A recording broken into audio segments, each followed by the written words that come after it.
जे अपन मधुर स्वर से हमरा सबके संबोधन करू, गीत गाबि के सुनाबू। मैया के प्रांगण में छी, आशीर्वाद अहाँ के भेटत रहत। बहुत बहुत धन्यवाद।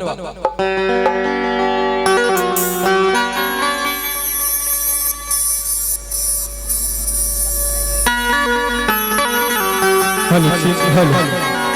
आओ हम सोनू झा जी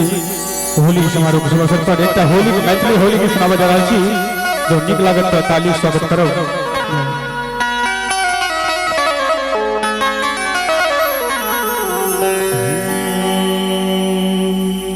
कि पिया होली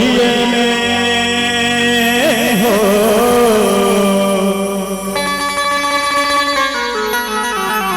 कि पिया होली में काम चले संगे रंग खेली तो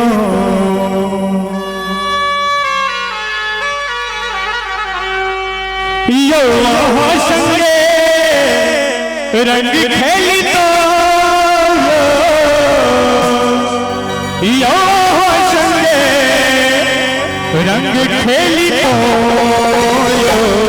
पिया होलिया में पिया होलिया में पिया होलिया में भाग चलिए बुझाइयो संग रंग खेली तो पिया होलिया में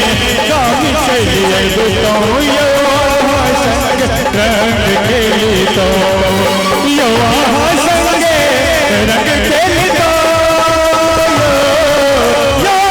संग रंग खेली तो पिया होलिया पिया होलिया काम चलिए बुझाइयो रंग खेली तो पिया होलिया काम चलिए बुझाइयो संगे रंग खेली तो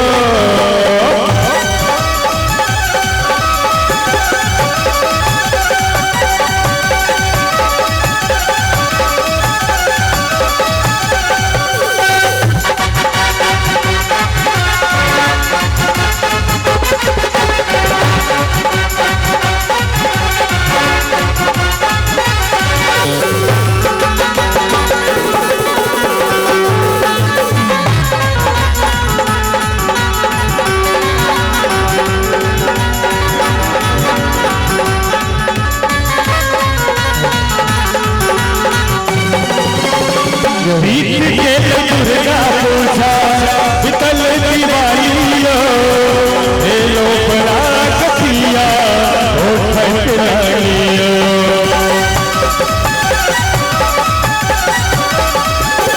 ओहो बीत गेलै दुर्गा पूजा बितल दिवालियो हेलो पराग पिया ओ ठक लालियो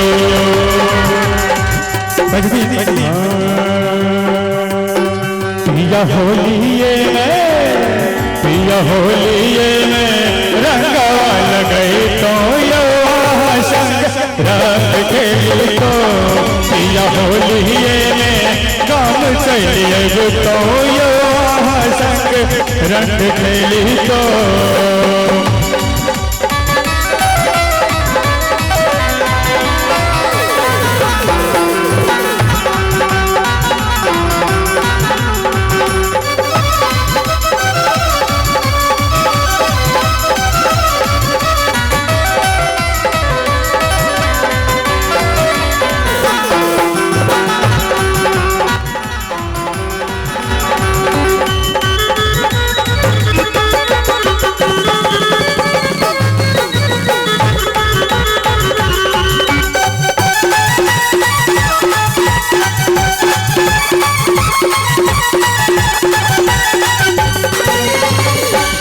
झुमकन पिया सब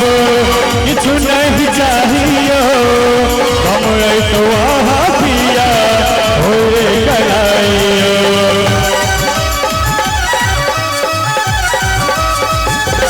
ओहो पिया झुमकन पिया सब किछु नहीं चाहिए हम बुझाओ दिल्ली के काबूयो के संगे रंग लगे तो संग रंग खेली तो पिया होलिए में काम चलिए तो संग रंग खेली तो संगे रंग खेली तो संगे रंग खेली तो देता है रो रो भाई किसी से कोई प्यार न करे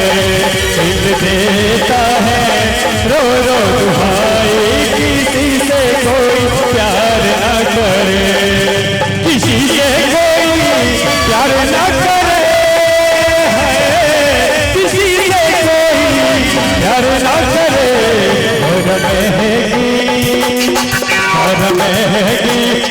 पड़ेगी जुदाई किसी से कोई प्यार न करे दिल देता है रो रो दुहाई किसी से कोई प्यार न करे पिया होलिए में